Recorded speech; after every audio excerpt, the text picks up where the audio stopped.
तो एक रोज कारून बड़ी आराइश और ठाठ से अपनी कौम के सामने निकला।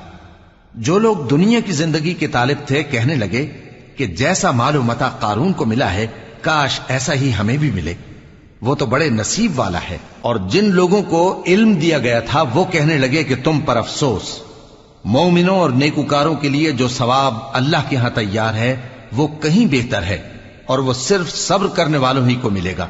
बस हमने कारून को और उसकी हवेली को जमीन में धंसा दिया तो अल्लाह के सिवा कोई जमात उसकी मददगार न हो सकी और न वो बदला ले सका।